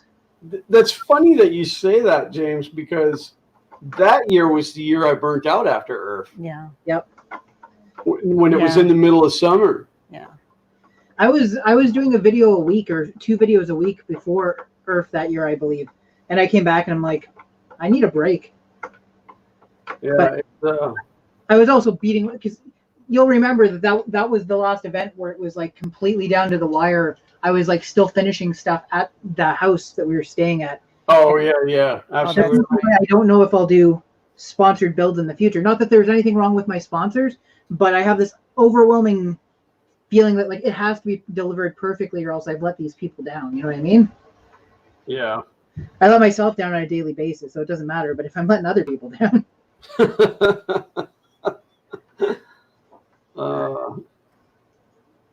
yeah. Well, I was looking forward to Murph this year because I wasn't going to Display at all. I wasn't going to have a table or anything, which would have been only the second time ever. Mm-hmm. Like I was just going to kind of. Well, and Zach and I were going to stay home too because he had testing. Well, right, yeah. Zach and Priscilla wouldn't have been able to go at all. But I mean, with Earth this past year, having the Fun in the Country basement booth was a lot nicer because I could get out and walk around. Yeah. But I always kind of had that looming over me because I didn't want to just be gone and leave it on Chris and Walter all the time. So see, I was worried about those two, and they left you. They just left me. They're just like, we're done with you. Goodbye, sweet prince. I can't understand why there's rumors floating around about no. But yeah, so I don't know.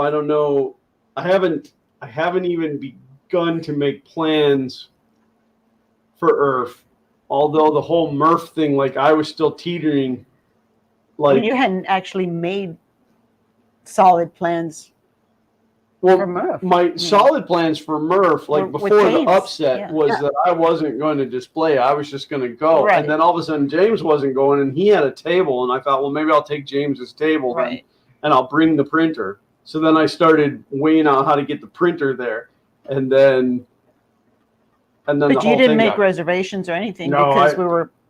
Well, no, we had a house with James, and then when the house went away, then Uncle Ron offered me up his hide-a-bed in his room. So like, it was going to be like I had travel expenses, but other than that, it was going to be a fairly cheap trip.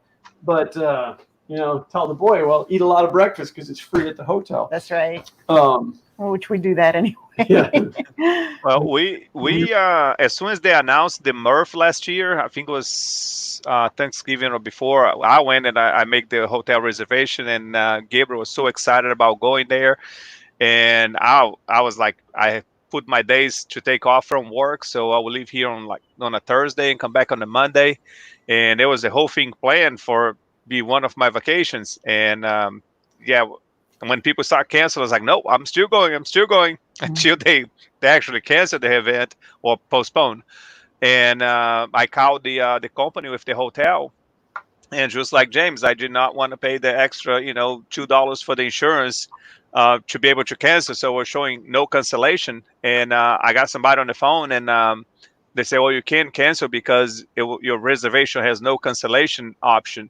And then I said, well, but I'm canceled because the event got canceled because of the coronavirus. I was like, oh, we got a special form for that. Give me a second. And then they went and canceled the reservation, and didn't lost any money on that. But it was sad that we planned since we left to Goshen to go back there because it was me and Gabriel bonding time, and right. Yeah. That was his first time going to White Castle too, so he want to go back. That's the part that I missed the most. But I didn't get to Yeah, I was going to take a trip with Zach that Saturday while you were gone. He and I were going to go to Legoland, just the two of us. Yeah. Nice. It didn't work out that way, but Yeah, good time as a family anyway. Yeah, none of us have ever been to Legoland without, like, it's always been all four of us. Right. So that would have been the first It would have time. been. It would have been nice because it would have been just for him. When was it? Where did Xander and I go? Was it when we went to New York that you guys went to the resort? Mhm. So they went and stayed at one of the nice resorts in Yeah. Orlando that has like a really nice pool and Yeah. stuff. But yeah, so they were making their own little plans for that weekend Mhm. because obviously we'd have to leave on like, Wednesday or whatever to get up there. And so we'd be gone for like a week. They would have just had a weekend because of Zach's testing at school. But, yeah. But it worked out because we did get Legoland before all this happened, and he got to celebrate his birthday that way. And Yeah. Oh, yeah. Right before all of the lockdown, we had gone to Legoland. Like the weekend before, they were like, "That's Yeah. it." Well, in fact, it was the weekend before Legoland was closing, and we went on a Saturday, and there was nobody there. Like the place it was great. so empty. There was no lines on anything. Nice. I think the longest we waited to get on a ride was the time it took us to walk Mhm. The line. through Yeah. the things. It was awesome. But and then we went over to the hotel and we're like, "Hey, do you have any vacancies?" Like I was kind of tongue in cheek ribbing the guy. "You didn't have any cancellations, did you?" And he's like, "Yeah, we're doing a special. It was like what, $220 a night or something." Yeah. And this is a 5-star resort level We hotel. we And we're can't like, usually stay there because yeah, no, you can't get in. They're always booked. And we're like, "Oh, well, we'd like to stay for the night." Yeah. We didn't bring anything. We're like, "Do you guys have toothbrushes?" We had to buy a hairbrush. Yeah. we didn't have anything with us. It's great. I loved it. But I mean, at 220 night, you got to take advantage of that. Yeah, absolutely. How long is your drive from your house to Legoland? 2 hours almost to the minute. Wow. So and it's pretty much a straight shot. We go 3 miles out to the highway, and then it's Great shot. that road all the way down, and then you have to make one right-hand turn, and it's up just a couple of miles. Nice. So Martin said, "Don't get me started on White Castle." Martin, I am so sorry that I couldn't be there to watch you eat that White Castle for the Do you not first like it? time. No. And apparently the look on his face was absolutely priceless, and Uncle Ron wasn't filming. And of course, I always talk up White Castle like Right. crazy, and then here Martin's excited to try it, and then finds out it's horse. No, I've eaten horse. Horse is actually not too bad. I mean, no, I've never eaten horse. That's not allowed. Mhm. Don't make me call PETA on you. Digestive issues for days. Oh, it will do that. Yeah. I took one bite, spit it out. So I was driving with Gabriel to Goshen last year, and we had breakfast at White Castle. So, and we would drive down the road after breakfast, and I opened the window up, and Gabriel was like, "Dad, it's 30 degrees outside." It's like, "Well, are you sure you wanted me to close the window?" We I ate could- Castle. Oh I my don't gosh, know how I'm many tired of times too many on the times. way home. Like we're driving home from Murph, and we ate probably I think 3 times. Yeah. Yeah, with all 4 of us in the car. It was not. When was it like part of a gas station? That's right. Well, that's because that we took went- forever. Well, we went to like the GPS. We said, "Take me to White Castle," and it took us. And we're driving, and we're off on this side road, and all of a sudden we're in an industrial park. And I said, "I think it's taking us to like." The White Castle. And we ended up at their processing plant. Yeah, we didn't eat there. No, we didn't get to eat there. So the next one that was available was in a gas station, which, I mean, it was fine. The service was really The bad, service but was But they were really busy too. I don't think they were expecting to be that busy. There's a lot of people there. yeah, it got at the kind of time. like all of a sudden got like a real Mhm. hammered at lunchtime or whatever. But So I don't know if I should listen to Martin or Glenn about whether or not I should try White Castle. Well, you should at least try it. And film it apparently. All right. So, what is the best cheeseburger you've ever had? Like, where is it from? I don't know. It's a hard thing to gauge because like there's it depends on the kind of burger I'm in the mood for. You know what I mean? Yeah. Like there's a place here called The Works, and they have all sorts of fancy burgers, and like the beef quality and the bun quality is good, but you're mostly paying for the toppings and stuff like that. Like they've got a list of like 30 some different burgers. Well, like we have a it's a I don't know, chop house, steakhouse. I don't know. It's called Cody's, and they make their ground beef with the trimmings from the steaks. So your ground beef could be multiple different cuts of beef, but then they throw it in and grind it up, and that's what they make their burgers out of. And it's one of those deals where like when you bite into it, you're like, wow, that's a good burger. Yeah. But that's not White Castle. No, not even. No. I think we're gonna try and make our own because we saw the. I don't know if you guys watch Binging with Babish at all. No. He's a guy that his channel is exclusively him coming up with recipes for stuff that are in movies and TV shows. So he did an episode on Harold and Kumar Go to White Castle, and he recreated their feast with the same number of burgers, the same number of fries, and the bottle of cherry Coke and Diet Coke or whatever. So he shows like, oh, this is how they do it. This is how they make them. And he said that what he came up with tasted almost identical to the actual White Castle burgers. Well, I mean, you can. I don't know if you guys can buy them up there, but we can buy them here in the freezer section. And We cannot. And then you microwave them. Even worse. But they're not as good. You know, like Can't imagine why that wouldn't be as good as a fresh one. you got to get them fresh, and they like because they steam them. Like it's just I On don't know. a bed of onions. But it's not. They are not a great burger, but I grew up with them, so they hold a special place in my heart. And where I don't get to eat them very often. And again, they're building a White Castle here in Florida, but it's about an hour or so away. So it's close enough where I will get to go Once in a while. but Yeah. not close enough where I could go every day and get tired of What's it. the name of that place that we went to on the last trip that we discovered? On the Oh, last Cookout. Cookout. That was really good. Yeah, there's a fast food place. It originated in North Carolina. They're in both Carolinas and into Georgia, and they've rumored that they're coming into Florida. But it's called Cookout, Okay. and they cook it on a grill, like an actual like a barbecue grill in the kitchen there, and like the food was really good, but what was amazing was their combo meals. Like you pick your whatever your main thing is, so you pick a cheeseburger, and then their sides, like for sides, you can get a corn dog and fries. Yeah, you can get a really good meal for Yeah, and it's $5. So you can get the 2 corn dog meal with and a side of corn dog. with a side of corn dog and fries and a drink for $5. That sounds like it's probably enough to feed more than one person. It was. Yeah, Yeah. it was awesome. And the drink, you either get a fountain drink or you can get a small shake, and they got like 40 different flavors of shakes. It was really good. We ate there twice on the way home from Irv. Yeah. Like we ate there, and then we were driving. We ate there for lunch, and then all of a sudden it was dinner time, and I'm like, oh look, a Cookout. So, Do you guys have a Five Guys? in Yes, we Florida? do.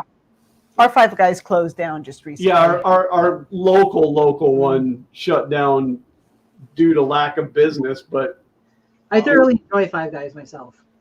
what's that? I thoroughly enjoy the Five Guy burgers myself. I like Five Guys. But it's so expensive. Yeah. Yeah. Like for the 4 of us to eat there, it's $50. No, it's more. It's crazy. So I mean, when I go, me, Gabriel, and Danny, just 3 of us, it goes close to 50. yeah. Well, in fairness, the last time we ate there, Xander was still eating kids' meals, so Yeah, it's been a while. The closest one to us is about probably 15 or 20 miles away, but we'll occasionally make a trek out to just go get it. Yeah. It's so ridiculous because like the first time we went, I didn't realize their regular burger is double patty, right? So I'm like, I don't know. And I'm doing that. I'm like, I'm not gonna order fries. I'll order 2 burgers instead. Yeah. It's fun to go in there and you listen to the people in line ahead of you, and they're like, "Yeah, we'd like 2 large fries," and it's like, Oh no! Yeah. It doesn't matter if you're going with 20 people. Only order 1 fry between all of them. yeah, because you get the fry and then the bottom of the bag is full. So, Right. Yeah. Well, and then Culver's. They opened to Culver's. Ooh, the ice cream. It was a little ways away from here. It was probably about 40 minutes away, and but it was on the way to and from Legoland. So we would get the occasional chance to stop at Culver's, and now they've opened one that's probably, well, it's probably still 20 minutes away. So we don't go there all the time, but. Have you tried the cheese curders? The little fried piece of cheese. Oh no, I haven't had those. Oh, don't. Not like a fish and Don't. They are awesome. If you like fried cheese, it's a little square fried cheese pieces, and oh my God, I just replaced that from the fries, and they are awesome.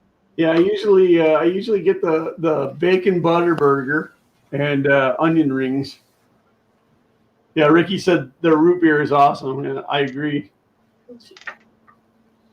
Culver. Now we changed from a 3D printing show to a food. We always go off on tangents about food. It's like dinner time for us, like. I guess we're all in the same time zone, aren't we? That's So yeah, it's almost that time, right? Yeah. Okay, well, in terms of what I actually got done, the Y-axis, I guess, and the motors installed for the X. I hope building a Prusa is easier than this. I designed this. Building a Prusa is a pleasure. Speaking of which, I'm not going super public on it, but I did in fact order a Prusa Mark III. Say that again. My family was drooling over a picture of a cheeseburger. Oh, I ordered a Prusa Mark III yesterday. Which is awesome. We can't welcome you to the family yet, but I wanted to get something that's a little more reliable than all the junk that I've put together over the years. Now, are they printing printer parts at Prusa right now? Well, they said they're still shipping printers. Some limited, but it's still. I think they had a decent amount of backlog. So I just went to screen share this picture of Martin's burger, and it popped up and said, "A friendly heads up: Chrome has a bug that can cause screen sharing to crash on Windows 10. It's pretty rare, but it happens. So I'm not going to screen share because if it's rare, I'll get it. Yeah. But you guys can go on the Twitters. He tagged James and I both. That looks like a pretty amazing burger, Martin. Does it look better than White Castle? Oh, definitely. Oh, nothing looks better than White Castle, man. They come in nice little boxes, and then I play this game where I try to slide the boxes together, And But then you take 2 out. I used to eat a lot more than I do now, Yeah, that is an amazing burger. Now, Martin also said if I come to visit, he'll make that for me. So I'd like to go. yeah, I wouldn't mind going to Iceland. I wouldn't mind going to Iceland. Can you drive there? I think so. I know you can ferry to Nova Scotia, but Drive to where? Iceland. I don't think so. They don't ferry. They don't have a ferry for that. I don't. Geography's hard, man. I just don't know how far it is off of. And that is why Martin was disappointed by White Castle. Yeah. I think it was the buildup because I had spent so much time talking about how great White Castle was, and then I think I'd have paid money to see his face. you can drive from the airport. Do you guys drive on the proper side of the road, or do you drive on the other side of the road? I suppose that depends on your definition of the proper Yeah, side I of was the about road. That's the point of me saying it that way. My way is the proper way. And everything's in inches. Yes, proper The side. proper side.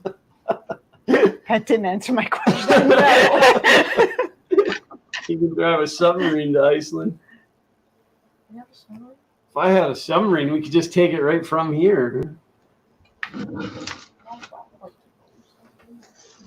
That would be cool. I've been in the submarine. It didn't move when I was in there, but Smash everything. Yeah, you got to work on your camera angles there, James. No, you have to work on my camera angles. No, you. So we just got to get you a pan, tilt, zoom camera that I control. You're like, That's, you know what? Hey, we're saying right now that's our idea. We're gonna do it, so you can't rip it off. We're gonna do internet control. Oh wait, that probably already exists. Never mind. Darn it! Another idea, and somebody got to us probably years beforehand. I don't know of anybody that's doing it in a live stream though, where like I control yours and you control mine, That could be dangerous. and like we just screw with each other through the whole entire Probably not stream. a good idea.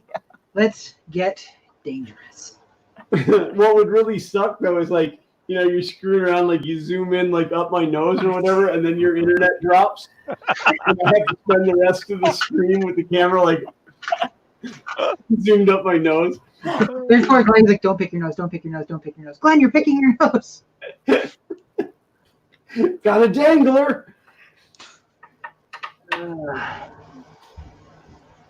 Yes. Tune into the Sunday streams because you never know what's going to happen. Right now, Felipe's going, what did I agree to? Never again. Well, either I'm on this side or on the other side of the screen. So at least now I'm here. So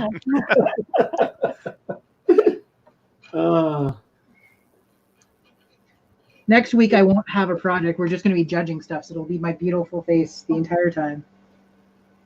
I think we're going to be responsible for dinner tonight. Are we having cheeseburgers now after staring at that? See, I figured I wouldn't go on camera much this week because Drusilla was going to be on, and nobody wants to look at me with her around anyways. Right? Oh. Well, it was really funny because when we were starting, she was like, well, do I have to sit there the whole time? Or Yes. Well, I'm looking at the time now, and I should probably go get dinner ready, but I don't want to fix dinner. So you can come and go all you want, and then she didn't leave the whole time. So. It's because I'm such great company. She just loves hanging out with me. wow, or it might be me. Nope, I called it. Oh, Glenn is muted. That's because Xander was over here hovering, and I didn't know if he wanted something. You want me to auction off your haircut? Yes, please. All right, ladies and gentlemen, we're taking bids. But you just gotta do that thing where he turns it down if he doesn't like it. What's that? I said you just gotta do that thing where he turns it down if he doesn't like it. I don't know. I I think that if we did it seriously, like I'd have to make some kind of form that people would fill out, with their bid or whatever. But I would make him. I mean, if he's if he commits to it, he's got to do it. It's an auction. Yeah. That's a binding contract. So whatever, like somebody's like, well, you gotta shave it all but one strip over here, Don't go and with then your ideas. and then dye it blue. Dying. What? Well, you're right. We didn't, Oh, but we didn't. we just opened up a whole nother. Yes, we did. Well, what's the difference? Well, it wouldn't be like a permanent dye. No, It'd be, I'm just happy that I don't have to go outside. So yeah, people can start. I'll put it out on Twitter or something. And people can start bidding, and they can pick Xander's haircut. Do you have a minimum bid though? Like, do we have a I don't know. the Mr. T cut? That'd be pretty good. Mr. T would be great. Yeah, He could totally pull that off. he could. That's actually the haircut that I have, Ricky. It's just cool. I tried to convince Zach to let me give him a mohawk, and he wouldn't do it. I'm like, dude, it doesn't matter. Like nobody's gonna see you right now. So go groom me. Go fund me. Go groom me. Where are that domains available? I want the domain heyidiot.thisisAvirus.com. Just because. That's how I got started, and that's why I own like 100 domains to this day, including fartgenerator.com. Everybody right now go to fartgenerator.com. What's on there? Is it Jerry Burns? Like, fall back on.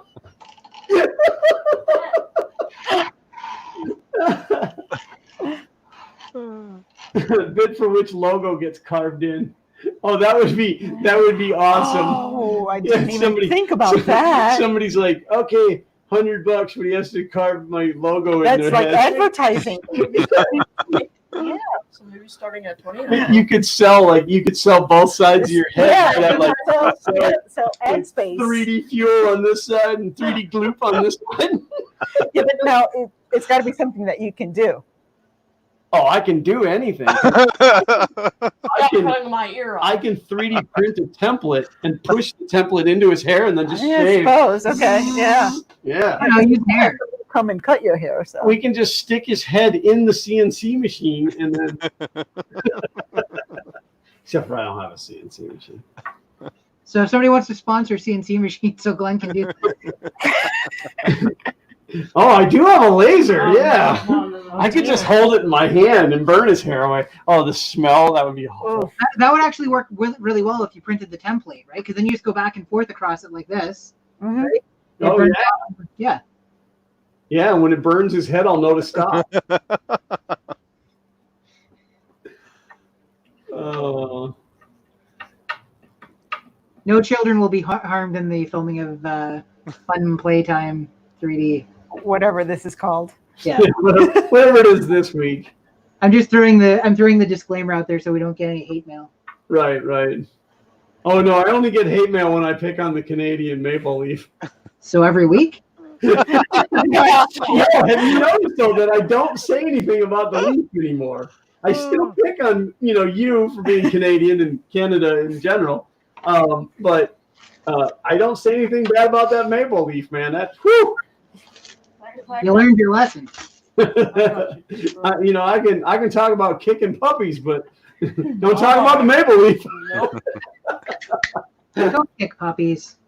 James, I'm very impressed that he did not come up with anything about Brazil in this entire 2 hours. So I'm not going to make a point of it. He's like, I've got 4 minutes left. I can ruin this guy's whole career. No, I generally don't pick on the guests. Just James. Mike said, "Sir, it's easy to pick on us when we can't drive down and confront you." Hey, that's a plan. When they lift all of this, I'll pick on you so that you drive down and then you can hang out with me in Florida. I mean, if I can't go anywhere else this year, I might as well. That's right. To be fair, Kay and I are planning to come down and visit you guys at some point. It's not like it's off the table or there's just there's been something that's like been mandatory that we have to go to so far. It's understandable. Yeah. And I mean, in fairness, where we meet kind of in the middle, actually closer to you than me. Why is everything so far up north? I don't know. Missouri is the center of the United States. We could just go there. Missouri sounds too much like misery. Yeah.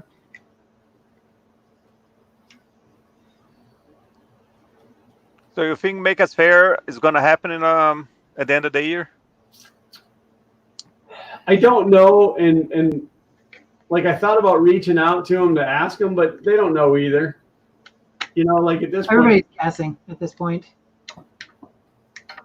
No, I don't suppose anybody knows anything at this point. no, I mean, as of now, it's like where it seems to kind of be on the downturn. Yeah. And everything seems like it's going to get normal. They're also saying that this could all just come back in the fall real bad, and so. Well, we have a big race here in Georgia, in the Peachtree on 4th of July. It's a 10K race that 60,000 people run, and they just postponed that from 4th of July to Thanksgiving. Wow. But you can still run. You just have to stay 6 feet apart. Well, with 60,000 people, how long that line is going to be? It's a long race. They just they get the first guy and they're like, okay, go, and then they wait and then they okay, go, and then they wait, go, and then you're not allowed to pass anybody. It'll be like 3 or 4 days. It's gonna have to be all times then. Yeah. Everybody run the race, but separately. Right. We're going on the honor system. Just report in what your time was. Yeah. As a matter of fact, as soon as we finish here, I'm gonna do my put some miles on my feet. Try to maintain the high blood pressure a little low, and seems like running helps a lot. Yeah, I've been running. I run for the bathroom. I run to the refrigerator. That was before the 3D printing. Wow. Oh wow. Yeah, and then some more on that side. Yeah. It used to be everything what the filament is. It was a spread there, and now I got all tied together. They're less important now. Yeah, well, they're still there. Tanner. Yeah, Ricky said I only run if something's chasing me. Yeah, my high cholesterol and my high blood pressure chasing me. So No. So, Glenn, you said that you run to the washroom and you run to the fridge. Are they reasons for that? Both of those White Castle? I guess if I ran and got some, then I would have to run to the bathroom. Yeah, they'll clean you out. That's for sure. It's like the Simpsons episode where he goes in looking for the chips that have Olestra in them, the low fat thing that causes diarrhea. Yeah. He's like, "Do you have any of those banned chips left? I need to do some spring cleaning." Sugar-free candies will do that to you. Mhm. Yeah, get some of those gummy bears. Ooh. Well, anything with that maltol or whatever it is in there will. My understanding is maltol is actually the active ingredient in X-Lax. That's why they make a chocolate favorite, because it's sweet, so you might as well make a candy out of it, right? Yeah, absolutely. Uh, Vince said they call them sliders for a reason. Yeah, Oh, 'cause dear. they slide right in and then slide right out. we're a sophisticated show. High five. High five. Come on, high five. High five. She's like, I don't believe you. You Yeah, don't have a she's not tree in your falling hands. for it. It's not falling for it. This is my high five cat. My baby. Yeah, I've been babying that Coke Zero today because I don't have anybody to deliver me a fresh one halfway through. No, hey, Glenn, the Iceland is asking what I'm running away from. I got a piece of paper here to remind me.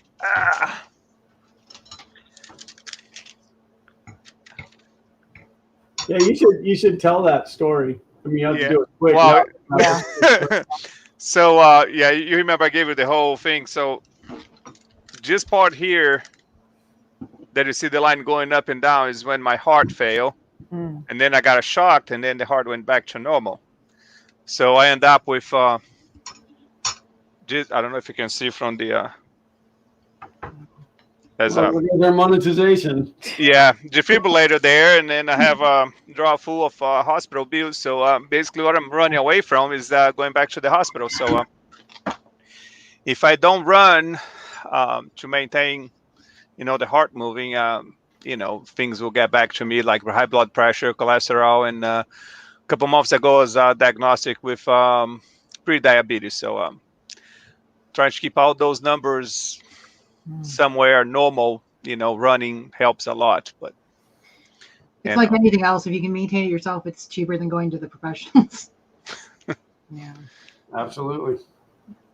Well, I mean, they like to throw pills at you that do weird things, like cause foggy memory and stuff. So now I don't know, like that pill that I was on, that's for cholesterol. Yeah. That's for cholesterol. I have no idea where my cholesterol numbers are at this point, but I've been off of that now for over a month, and like the foggy memory is gone. But yeah, no, natural maintenance is much better than what the doctors give you. yeah, and Absolutely. I live in the house here. We have about a mile down the road to get to a park, and the parks is still open, so you can go hike or run. And I like to go down there, and then I'll do about 6 to 9 miles. Probably today I'm going to go a little over 10 miles just to maintain the 20-mile week. This week I slack off a little bit, so I only did 8 miles. So I'm trying to maintain 20 miles a week. It kind of makes a difference.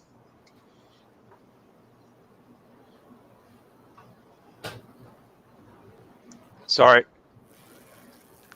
I said trading miles, and everybody got quiet. So Yeah, it's because you make us feel guilty for not getting out there and running.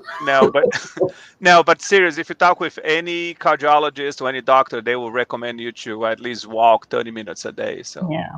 Yeah, That is true. Get your heart rate Mhm. elevated. Yep. Yeah, which I don't enough. That's for sure. Mm. So, I don't now. I was before. Yeah, no, you're not allowed to go anywhere now. I mean, I could walk down this road here, but I'm always afraid of the dogs that live Yeah, down well, at the end there. There's And people down there. yeah. Might breathe Then on they you. want to talk to you. And People are the worst. Well, ladies and gentlemen, it is now 4 minutes after the 6 p.m. mark. And that brings to close another episode of whatever we're calling this show today. I think that's a great name. We just name it that. That's it. Whatever we Whatever call we it. call it. Whatever we call it, live stream. Well, I'm trying to pick a really vague name, but that's still specific. Just call it Who Are We This Week? Yeah, well, but I want it specifically to 3D printing, but vague. Do I just call it 3D printing this week? I'm sure somebody else has already done that. Call it the Untitled 3D Printing live stream. That's a good one. Insert title here, and I'll put it in brackets. Yeah. And then you can change it whatever you want every week and just introduce it differently, but don't acknowledge the fact that you're changing the title. You're like, no, that's what I always call it. And then I have to come up with a new thumbnail every time too. So Yeah. Adam Savage calls his podcast still Untitled. So, all right, well, I don't know. James, do your outro. I'll make you go first. I'm James from Print and Play. You can find me at youtube.com/print and play. I'm at JC Print and Play on Twitter. Those are pretty much the two places I'm most active. Oh, you know what we didn't do? Sorry, we didn't say how to enter the contest for next week. Oh, yeah, no, you dropped the ball. Yeah. So if you want to enter next week, again, the requirements are that you have to be able to print a Benchy in under an hour. And you need to be able to live stream the printing here on YouTube or, Twitch, whatever. We need to be able to view, Glenn and I need to be able to watch it. So if you want to enter, send an email to printandplayj, so PRINTNPLAYJAY @gmail.com. I probably should have organized this a little bit better. I'll put out details on Twitter at some point tonight. And we can probably add it to the description of this after the fact. So I did most of my outro anyway, so. Tony Ryan said, how did I just tune in? Man, I missed the FK1 printing again. Yes. I printed 50 Benchies in the last 2 hours, and you missed every bit of it. That's the word. He left the worst one on the bed so people can learn from his lessons. That's right. Yeah, don't do one like this. So, all right, Felipe, it's your turn. All right. As always, I wasn't prepared for this, so I'm just a regular guy who think about this. 3D print stuff. I'm on Twitter as By7. It's a BYSEVEN. Which is in the description. Yep, yeah, it is. And I have that make a bot. That was something that I was going to bring to Murph, the portable 3D printer. So,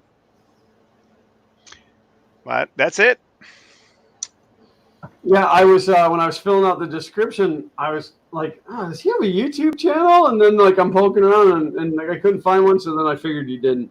So. Yeah, I do, and there was a lot of running. So way back in 2012, I was doing a lot of a mud run, and I did a couple videos on it about those crazy things, running on the mud, jumping over fire, barbed wire. Yeah, that's what I used to call fun before 3D printing. So 3D printing, much more dangerous. So, well, that brings us to me and Xander and my wife Priscilla. And we want to thank you guys, each and every one of you, for tuning in, just as we do every week, because these streams would be useless without you. We truly, truly appreciate you. And that's not tongue-in-cheek. That's not a joke. That is honest to God truth. We really do appreciate each and every one of you guys watching, because these streams would be useless without you guys. Your homework for this week is tell a friend and bring them in next week. You tell 2 people, and then they tell 2 people. That's how it works. They tell 2 people. So, but The entire Earth's population. that's right. And as Ricky Taylor said, smash that like button, folks. I don't really have anything new or great going on, but it's the same old, same old. You might see me, you might not, but if nothing else, you will you will see us next Sunday. You got anything to add? I have nothing to add. Nothing to add. How about you? No. He's back on Thursday. Be like, He'll be be like, back on hey, everybody, Thursday. come up with good haircut ideas. I guess. There you go. Thank you guys. Thank you guys so much, and we will see you next Sunday. I have to remember there's 2 buttons that I have to click to end the broadcast. But until my mouse is bugging out again. Until next week, as always, Print on.